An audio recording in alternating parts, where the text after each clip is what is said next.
Hello friends, स्वागत है आप सभी का सीपी एजुकेशनल जोन पर। आज हम ट्रिग्नोमेट्री जो वीडियो पढ़े थे, जो वीडियोस को मैंने देखा था, उन्हीं सारे वीडियोस के बाद जो आपके ट्रिग्नोमेट्री का जो अगला एक्सरसाइज आता है, एक्सरसाइज 8.1, उसके कुछ इंपॉर्टेंट क्वेश्चंस के बारे में आज हम पढ़ते हैं और उनके क्वेश्चंस को सॉल्व करते हैं।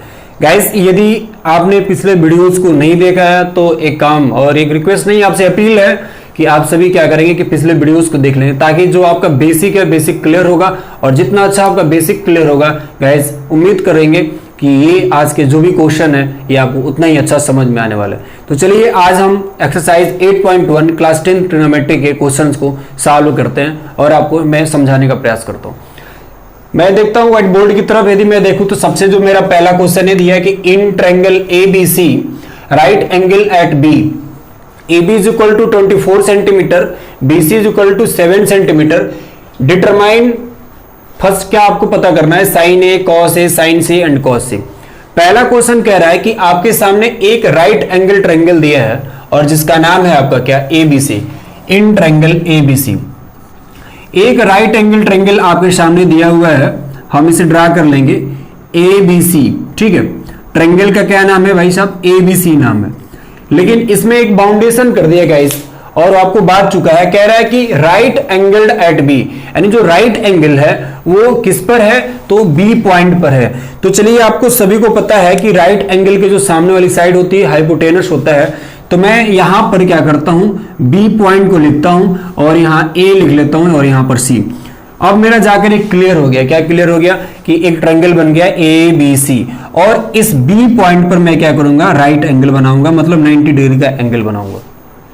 इस 90 डिग्री के एंगल के साथ गाइस आपका एक चीज और क्लियर हो गया कि इस 90 डिग्री के अपोजिट जो आपकी साइड है, दैट मीन्स ये जो आपकी AC साइड दिखाई दे रही है, ये AC आपकी हाइपोटेनस हो जाएगी, और जो आपका नीचे BC दिखाई दे रहा है ये परपेंडिकुलर, और ये AB आपका क्या, सॉरी, BC जो है आपका वो परपेंडिकुलर भी हो सकता है और आपका बेस भी हो सकता है। जब भी आप थीटा के वैल्यू को चेंज करेंगे, यदि थीटा इसको मानेंगे तो ये आपका बेस हो जाएगा, और यदि थीटा इसको मानते हैं तो ये आपका परपेंडिकुलर हो जाएगा। यानी AB और BC अपने आप में चेंज होते रहेंगे। AB कभी परपेंडिकुलर होगा तो ये आपका बेस हो जाएगा, जब ये बेस होगा तब ये आपका परपेंडिकुलर हो जाएगा। और ये कब होगा, जब आप एंगल्स को साइन कॉस टेन के साथ जो आपके एंगल आते हैं, जैसा कि मैंने पिछले वीडियोस में बताया था, यदि उस एंगल में आप चेंज करते हो तो ये आपके परपेंडिकुलर और बेस अपने आप में बदलते रहते हैं। तो इस क्वेश्चन को हम सॉल्व करते हैं। इसमें AB इक्वल्स टू 24 सेंटीमीटर दिया हुआ है। क्या दिया है, AB जो आपका साइड है ये 24 सेंटीमीटर का है, मैं यहां पर लिख लेता हूं। BC जो आपका है 7 सेंटीमीटर का है, मैं फिर से इसको यहां पर लिख लेता हूं। अब हमसे प्रश्न कर रहा है कि what is the value of sine A, sine A के वैल्यू को पूछ रहा है। गाइस, यदि इस क्वेश्चन को सॉल्व करें तो सबसे पहले आपको पता है कि साइन A जो आपका वैल्यू होता है, इसका बेसिक फार्मूला क्या, तो हमने आपको PBP जो पंडित बद्रीनाथ प्रसाद हर हर बोल बताया था, उसमें आपको साइन कॉस टेन फिर इसके अपोजिट्स के फार्मूले को मैंने आपसे बताया था। तो सबसे पहले यदि साइन A की बात किया जाए, कोई भी साइन हो, साइन के साथ चाहे थीटा A हो, B हो, C हो, कुछ भी हो, बट साइन बराबर जो आपका फार्मूला निकल कर आएगा वो आपका होता है परपेंडिकुलर अपॉन हाइपोटेनस। यानी साइन A बराबर आपका क्या निकल के आया, परपेंडिकुलर अपॉन हाइपोटेनस। अब हम क्या करेंगे कि इस ट्रायंगल का यूज करते हुए मैं इस साइन A के वैल्यू को फाइंड करूंगा, ठीक है, और फिर मेरा इस क्वेश्चन का जवाब मेरे सामने होगा। तो जैसे मैं प्रयास करूंगा तो हमारे पास परपेंडिकुलर और हाइपोटेनस को पहचानने की बात आती है कि किसको परपेंडिकुलर माने किसको हाइपोटेनस माने। बस परपेंडिकुलर के जगह पे परपेंडिकुलर का वैल्यू रख दूंगा और हाइपोटेनस के जगह पर हाइपोटेनस का वैल्यू रख दूंगा, आपका क्वेश्चन कंप्लीट हो जाएगा। तो यहां पर एक चीज मैंने आपको बताया था गाइस कि जब भी आप क्वेश्चंस को लगाइएगा, जब भी आप ऐसे क्वेश्चंस को लगाएं तो साइन कॉस के साथ जो आपका थीटा दिया होता है उस थीटा पे आपके सारी चीजें डिपेंड करती हैं। जैसे ये तो क्लियर हो गया कि ये हाइपोटेनस है, लेकिन यहां पर साइन के साथ आपको A नाम का एक एंगल दिखाई दे रहा है और आपके इस ट्रायंगल में A एंगल यहां पर फॉर्म कर रहा है, यहां पर बन रहा है। तो मैंने आपको बताया था कि इन सारे रेशियोज के साथ जो आपके एंगल होते हैं, उस एंगल के जो अपोजिट साइड होती है वो आपकी परपेंडिकुलर कहलाती है। तो आपको यहां पर A पॉइंट दिखाई रहा है, A एंगल यहां पर आपका बना हुआ है, यानी इस एंगल के अपोजिट साइड, यानी ये जो साइड होगी आपकी क्या होगी, परपेंडिकुलर हो जाएगी।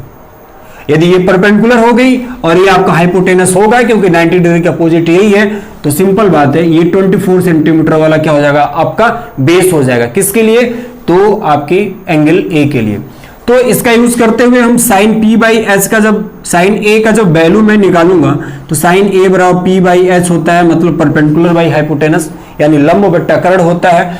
तो ये आपका क्या हो जाएगा? लंब हो जाएगा, मतलब 7, और कर्ण का मान आपका कितना है तो आपको निकालना पड़ेगा। क्योंकि यहां पर h का वैल्यू नहीं दिया है, तो हमने पिछले वीडियो में पढ़ा था कि h बराबर होता है under root p square plus b square.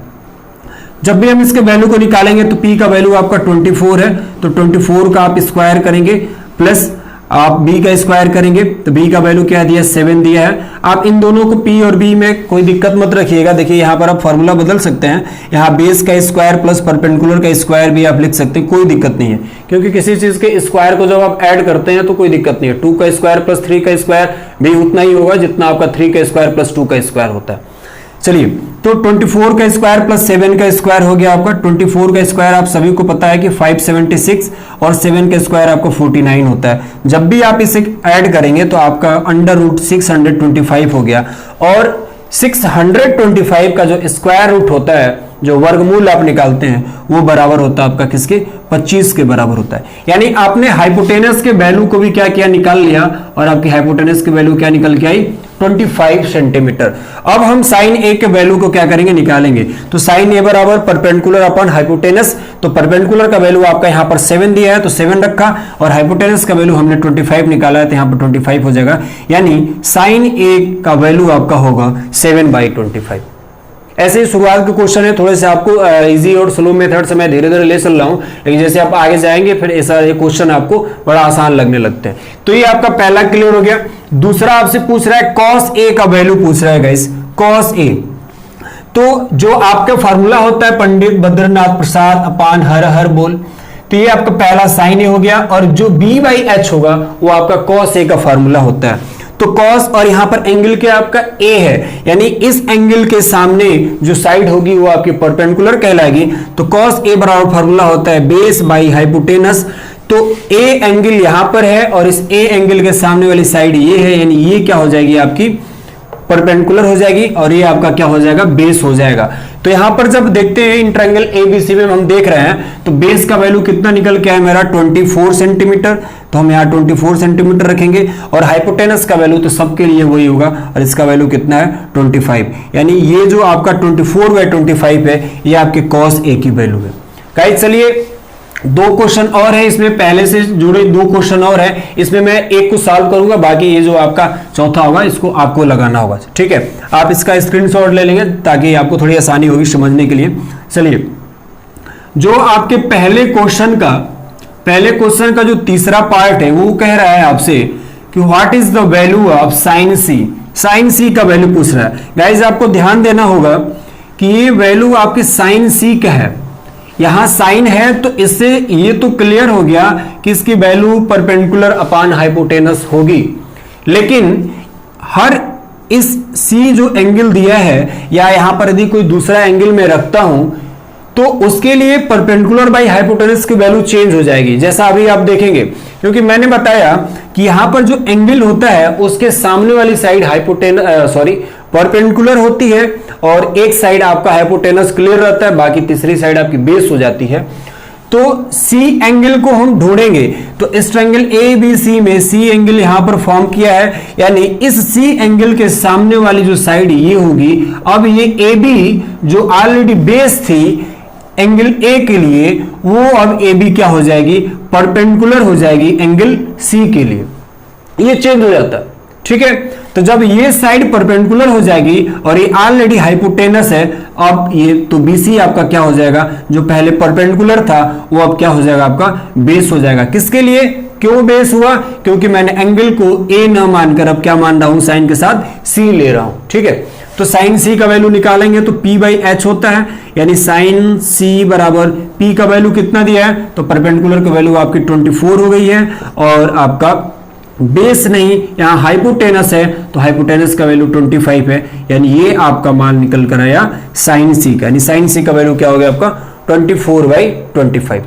ये रहा गाइस आपके एक्सरसाइज 8.1 के पहले के कुल 3 क्वेश्चन, और ये चौथा क्वेश्चन जो आपके कॉसी का पूछ रहा है, इसे आपको लगाना होगा और अपना उत्तर कमेंट बॉक्स में जरूर देना होगा। ठीक है, चलिए शुरुआत करते हैं अगले क्वेश्चन की। अगला क्वेश्चन थोड़ा सा अब आपको देखने में अच्छा लग रहा होगा और थोड़ा सा इसमें टेक्निक बदल गया है, थोड़ा सा इसमें टेक्नोलॉजी में परिवर्तन आ गई है, दुनिया बदल रही है टेक्नोलॉजी के साथ, तो ये क्वेश्चन भी थोड़ा बदल लिया खुद को। दूसरा जो क्वेश्चन है आपका गाइस कह रहा है कि find tan p minus cot r, find tan p minus cot r, यानी आपको वैल्यू किसकी निकालनी है भाई, तो tan p और माइनस कॉट आर की वैल्यू निकालनी है। और इसका वैल्यू क्या होगा, तो एक मिनट आप समझ जाए कि यदि हम इसके वैल्यू को निकालना है तो हमारे लिए सिंपल सी बात यह है कि मैं सबसे पहले इस ट्रायंगल को मानते हुए, ट्रायंगल आपका गिवन आउट है, दिया हुआ है, इस ट्रायंगल से, इस त्रिभुज से मैं सबसे पहले tan p का वैल्यू निकालूंगा, और tan p का वैल्यू जैसे मुझे मिलेगी ठीक उसके बाद मैं cot r का वैल्यू निकालूंगा। अब जब मुझे दोनों वैल्यूज मिल जाएंगे तो tan p का वैल्यू मैं tan p के जगह पर रख दूंगा और बीच में माइनस, और cot r की वैल्यू मैं cot r के जगह पर रख दूंगा और फिर इनको सब्ट्रैक्ट कर लूंगा, मुझे tan p minus cot r की वैल्यू मिल जाएगी। तो चलिए इस ट्रायंगल का यूज करते हुए मैं सबसे पहले tan p का वैल्यू निकालना चाहूंगा। ठीक है, तो चलिए आप देखिए tan के साथ क्या है, कौन सा एंगल है, p है, tan के साथ कौन सा एंगल है, p है। तो इस p को जैसे ही हम थीटा मानेंगे, यहां पर आपका p एंगल दिया हुआ है, इस p को हम जैसे ही थीटा मानेंगे, इस p एंगल के सामने वाली जो आपकी ये साइड है, इस p एंगल के जो सामने वाली ये साइड है, ये आपकी क्या हो जाएगी, परपेंडिकुलर हो जाएगी। और यदि ये परपेंडिकुलर हो गई तो यहां पर 90 डिग्री आपका बना हुआ है, तो ये तो आपका हो जाएगा हाइपोटेनस, तो बचा हुआ ये साइड क्या हो जाएगा, बेस हो जाएगा। चलिए इसको थोड़ा सा हम बड़ा बना लेते हैं ताकि आपको समझने में आसानी होगी। ये रहा आपका ट्रायंगल, और इस ट्रायंगल का आपका नाम है PQR। ठीक है, और इसमें गिवन आउट है, ये वाली जो साइड है 12 सेंटीमीटर की दी हुई है, ये वाली जो साइड आपका दिखाई दे रहा है 13 सेंटीमीटर का दिया हुआ है, और नीचे वाली साइड का वैल्यू नहीं दिया है। यहां पर आपको वैल्यू निकालना है tan p minus cot r का, किसका, tan p minus cot r का। मैंने अभी जैसा बताया कि सबसे पहले मैं tan p का वैल्यू निकालूंगा, फिर उसके बाद कॉट r की वैल्यू निकालूंगा, फिर दोनों को सब्ट्रैक्ट कर दूंगा। तो tan के साथ हम देख रहे हैं गाइस एक सिंपल बात कि इसके साथ p नाम का एक एंगल आपको दिखाई दे रहा है, और इस ट्रायंगल में p एंगल यहां पर दिखाई दे रहा है आपको, यानी इस P डिग्री के, इस P एंगल के जो सामने वाली साइड होगी, अर्थात ये जो साइड होगी आपकी, ये साइड क्या कहलाएगी, परपेंडिकुलर। और ये नियम हर ट्रायंगल, राइट एंगल ट्रायंगल के लिए फॉलो होता है। ठीक है, तो जब ये परपेंडिकुलर हो जाएगा तो आपको पता है कि यहाँ 90 डिग्री है, तो ये वाली जो साइड है आपकी, ये हाइपोटेनस तो होगी क्योंकि 90 डिग्री के सामने वाली हाइपोटेनस, तो बचा हुआ ये साइड क्या हो जाएगा, बेस। तो ध्यान रहे P एंगल के लिए ये वाली साइड आपकी परपेंडिकुलर हो गई और ये वाली साइड आपकी बेस हो गई, और ये हाइपोटेनस तो P के लिए भी होगी और इस R के लिए भी यही हाइपोटेनस होगा। तो सबसे पहले tan P का वैल्यू निकालें तो हमें पता है कि tan P का जो फार्मूला होता है वो परपेंडिकुलर बाई बेस होता है, तो हम यहां पर लिखेंगे परपेंडिकुलर बाई बेस। तो गाइज इस फिगर से हमको परपेंडिकुलर का वैल्यू नहीं मिल रहा है, लेकिन बेस का वैल्यू ऑलरेडी यहां पर गिवन आउट है, दिया हुआ है 12 सेंटीमीटर। तो हम पिछले वीडियो में फार्मूला पढ़े थे कि यदि परपेंडिकुलर और बेस को निकालना हो तो हम कैसे निकालेंगे। तो हमें यहां पर परपेंडिकुलर चाहिए, तो P बराबर, यानी हमको यहां पर लंब चाहिए, तो लंब बराबर यहां पर क्या हो जाएगा, अंडर रूट h का स्क्वायर माइनस यहां पर बेस का स्क्वायर होगा। तो P बराबर जब भी हम निकालेंगे तो h का वैल्यू 13 है, तो 13 का स्क्वायर माइनस बेस का स्क्वायर, और बेस का वैल्यू यहां पर क्या है, 12 है, तो 12 का स्क्वायर हो जाएगा। जब भी हम इसको सॉल्व करेंगे गाइस तो 13 का स्क्वायर मेरा कितना होगा, 169 माइनस 12 का स्क्वायर होगा 144, और जब हम सब्ट्रैक्ट करेंगे तो मेरा अंदर आएगा 25, और अंडर रूट जो 25 होता है, दैट मीन्स 25 का जो स्क्वायर रूट होता है, जो वर्गमूल होता है, वो बराबर होता है किसके, 5 के। यानी अब हमने इस परपेंडिकुलर के वैल्यू को कितना निकाल लिया, 5 सेंटीमीटर निकाल लिया। अब इससे क्या होगा, हमारा tan P का वैल्यू आसानी से निकल जाएगा। ठीक है गाइज, चलिए आप स्क्रीनशॉट ले लेंगे, बार बार कहना ना पड़े आपको, ताकि आपके लिए सावधानी रहे, अच्छा रहे।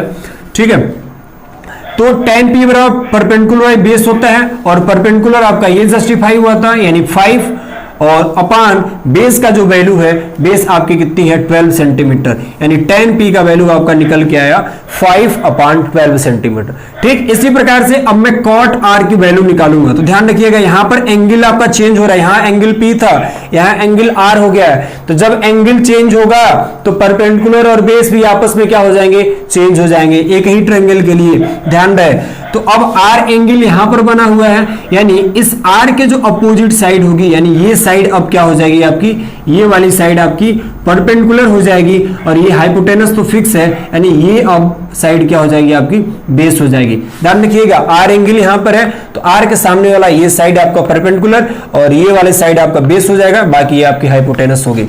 तो कॉट r के यदि आपको फॉर्मूला चाहिए तो आपको पता है कि tan बराबर होता है p/b, और tan का अपोजिट आपका कॉट होता है, तो कॉट बराबर क्या हो जाएगा आपका b/p हो जाएगा। जैसे यहां पर tan बराबर होता है p/b, तो tan का अपोजिट होता है कॉट, तो कॉट का वैल्यू चाहिए तो b को ऊपर करिए और p को नीचे लाइए, यानी ये हो जाएगा आपका b/p, that means base by perpendicular. अब यहां पर जो आपका बेस होगा, r एंगल यहां पर है, तो इसके सामने वाला साइड परपेंडिकुलर होगी, यानी परपेंडिकुलर का वैल्यू ऑलरेडी दिया था 12 होगा, तो परपेंडिकुलर के जगह पे हमने 12 रख लिया, और बेस का वैल्यू हमने निकाला था, और बेस का वैल्यू यहां पर क्या हो गया आपका 5 हो गया, यानी ये 5/12 क्या होगा आपका कॉट r की वैल्यू होगी। ये रहा गाइस। अब हम क्या करेंगे, अंत में tan p का वैल्यू 5/12 यहां रख देंगे, फिर बीच में माइनस माइनस, और ये जो आपका कॉट r की वैल्यू है वो भी क्या आपकी 5/12 है, और 5/12 में से 5/12 जब माइनस करेंगे तो कुल मेरा बचेगा 0, यानी इसका आंसर क्या होगा आपका 0 होगा। ये कुल 2 क्वेश्चंस रहे। साथ में अब मैं तीसरे क्वेश्चंस के बारे में चर्चा करता हूं। ये जो आपका तीसरा क्वेश्चन है, थोड़ा सा इसका टाइप्स बदल गया है, बस कुछ स्टेप आपको बदलने होंगे, अपने तरीका को चेंज करना होगा, उसके बाद लगभग काम हर क्वेश्चन में जैसे आपने किया है वैसा आपको करना पड़ेगा। तो यहां पर आपका तीसरा क्वेश्चन रहा है गाइस, और तीसरा क्वेश्चन कह रहा है कि 15 cot a बराबर 8। देख रहे हैं यहां पर क्वेश्चन दिया आपका कि 15 cot a बराबर 8, यहां आपका दिया है 15 cot a बराबर 8, तो find sin a and sec a। ये आपके एनसीईआरटी का ही क्वेश्चन है, एनसीईआरटी सॉल्यूशन है। तो ध्यान रखिएगा जो गिवन आउट है उसी से हमको सब कुछ निकालना है। तो क्या गिवन आउट है, तो 15 इंटू कॉट ए बराबर 8 दिया है। तो 15 इंटू कॉट ए बराबर 8 दिया है, तो हम एक चीज समझ रहे हैं कि कॉट ए में 15 क्या कर रहा है, मल्टीप्लाई कर रहा है। और हमने ट्रांसपोज के नियम को छोटे क्लासेस में देखा है कि ये 15 इसमें इंटू कर रहा है, तो यदि मैं इसको उठाकर इधर भेजूं, अगले साइड में दूसरे साइड में भेजूंगा, तो यहां इंटू कर रहा है, तो इधर जाके क्या करेगा, डिवाइड करेगा, सिंपल है। तो कॉट ए को मैं यहीं रखूंगा, इक्वल इधर 8 है, ये 15 इधर जाके क्या करेगा, डिवाइड करेगा, यानी मुझे कौन सी वैल्यू मिल गई, तो कॉट ए बराबर मुझे मिल गया 8/15। और एक चीज और क्लियर करेंगे कि हम जानते हैं कि जो tan a होगा, यदि किसी भी ट्रायंगल के लिए बात करिए, tan a का जो फॉर्मूला होगा वो होगा परपेंडिकुलर बाय बेस। तो tan a का जो अपोजिट होता है वो cot a होगा, तो cot a का फॉर्मूला भी क्या होगा, ये उल्टा हो जाएगा, यानी ये हो जाएगा बेस बाय परपेंडिकुलर। और यहां पर आपको cot का ही वैल्यू दिया है, तो जब मैं इसका कंपैरिजन cot a बराबर 8/15 का कंपैरिजन इस फार्मूले से करूंगा, तो मैं लिख सकता हूं cot a बराबर आपका बेस बाय परपेंडिकुलर, यानी बेस के जगह पर आपका 8 आया है और परपेंडिकुलर के जगह पर आपको क्या मिला है, 15 मिला है। तो बेस और परपेंडिकुलर दिया है, तो अब आप यहां से एक चीज और निकाल सकते हैं, क्या, वो है आपका हाइपोटेनस। जब भी आप दोनों के स्क्वायर को जोड़ेंगे और अंडर रूट में रखेंगे तो इसका आपका हाइपोटेनस भी निकल जाएगा। अब हम ध्यान रखेंगे मुझसे पूछ क्या रहा है, तो साइन ए पूछ रहा है, क्या पूछ रहा है, साइन ए का वैल्यू पूछ रहा है। और जब भी साइन ए का वैल्यू पूछेगा तो साइन ए बराबर आपका फॉर्मूला होता है परपेंडिकुलर बाई हाइपोटेनस। तो साइन ए बराबर परपेंडिकुलर बाई हाइपोटेनस होता है, लेकिन आपको परपेंडिकुलर पता है और बेस पता है, हाइपोटेनस आपको नहीं पता है। तो बेस और परपेंडिकुलर का यूज करते हुए आपको यहां पर हाइपोटेनस निकालना है। तो चलिए हम यहां पर हाइपोटेनस निकाल लेते हैं। तो हाइपोटेनस बराबर होगा अंडर रूट परपेंडिकुलर का स्क्वायर प्लस बेस का स्क्वायर। तो h बराबर आपका यहां पर हो जाएगा अंडर रूट परपेंडिकुलर, परपेंडिकुलर का वैल्यू क्या है, तो यहां पर दिखाई दे रहा है आपको 15 है, तो 15 का स्क्वायर करेंगे प्लस बेस कितना है, तो बेस का वैल्यू 8 है, तो 8 का स्क्वायर करेंगे। ये आपका हो गया 15 का स्क्वायर हो गया आपका 225 प्लस 8 का स्क्वायर हो गया आपका कितना 64। और जब भी आप इसे ऐड करेंगे तो आपका यहां पर हाइपोटेनस बराबर हो जाएगा 5 और 4 आपका 9 हो गया 2 और 6 कितना 8 हो गया, और 289, और 289 का जब आप स्क्वायर रूट निकालेंगे तो आपको यहां पर हाइपोटेनस का वैल्यू निकल कर आएगा 17। क्या आएगा? हाइपोटेनस का वैल्यू आपको 17 सेंटीमीटर निकल गई। यानी अब आपने हाइपोटेनस निकाल लिया, tan a बराबर p बाई बी, तो cot a बराबर b बाई p हुआ। तो p और b यानी परपेंडिकुलर और बेस का यूज करते हुए आप हमने क्या किया कि हाइपोटेनस का वैल्यू निकाला। अब इस हाइपोटेनस और परपेंडिकुलर के माध्यम से हम यहाँ पर साइन a का वैल्यू निकालेंगे। चलिए यहीं पर हम लगा लेते हैं, साइन a बराबर p अपान h होगा। तो p का वैल्यू यहाँ पर 15 है, तो मैं यहाँ पर 15 रख लूंगा अपान, नीचे मुझे हाइपोटेनस चाहिए और हाइपोटेनस का वैल्यू अभी मैंने निकाला क्या 17, ये हो गया 17। यानी साइन a का वैल्यू मेरा क्या निकल कर आया p बाई एस यानी 15/17। साइन ए के बाद हमसे सेक ए के बारे में पूछ रहा है। तो गाइस एक बात हमेशा ध्यान रखिएगा, सेक ए के बारे में पूछ रहा है, इसका स्क्रीनशॉट ले लेंगे। तो सेक ए के बारे में जो आपसे क्वेश्चन पूछ रहा है, तो आप ये बात समझिए कि जो सेक ए होता है वो किसका अपोजिट होता है। आपको साइन कॉस टेन पता है, साइन का उल्टा कॉसेक पता है, कॉस का उल्टा सेक पता होता है। यानी आपका जो होता है कॉस ए, और इसी कॉस ए का अपोजिट क्या होता है? सेक होता है, मतलब सेक ए। तो कॉस ए का जो फार्मूला होता है गाइस वो होता है आपका क्या? Base by hypotenuse. Cos A बराबर कितना होता है? Base by hypotenuse. तो सेक ए बराबर क्या हो जाएगा? Hypotenuse by base. तो हम यहां पर लिख सकते हैं गाइस कि इफ कॉस ए बराबर, दूसरे क्वेश्चन को मैं लगा रहा हूं, तीसरे के जो दूसरा पार्ट दिया सेक ए का वैल्यू पूछ रहे हैं, यहां पर मैं लिख सकता हूं कि if cos a is equals to base by hypotenuse, यदि cos a बराबर आधार बट्टा कर्ण होता है तो आपका यहां पर सेक a बराबर क्या हो जाएगा? हाइपोटेनस अपान बेस हो जाएगा। क्या हो जाएगा? हाइपोटेनस अपान बेस हो जाएगा। और आपने हाइपोटेनस का वैल्यू 17 सेंटीमीटर निकाला था और बेस का वैल्यू आपने क्या निकाला था? आपके पास कुल दो वैल्यूज थे, एक वैल्यू था आपका 15 था और एक वैल्यू क्या था आपका 8 था। ठीक है, तो एक 15 और एक 8, ये आपका परपेंडिकुलर और ये आपका बेस और ये आपका क्या था? हाइपोटेनस था। तो यहां पर जो बेस का वैल्यू होगा आप यहां रखेंगे और क्या करेंगे? कॉस ए का भी वैल्यू आप प्राप्त करेंगे और उसके साथ साथ सेक ए का भी वैल्यू क्या करेंगे? आप प्राप्त कर लेंगे।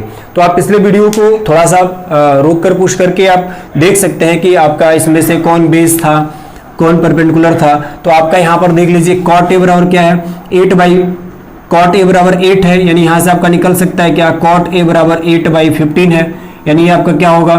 तो tan बराबर होता है परपेंडिकुलर बाई बेस। तो tan का उल्टा क्या होता है?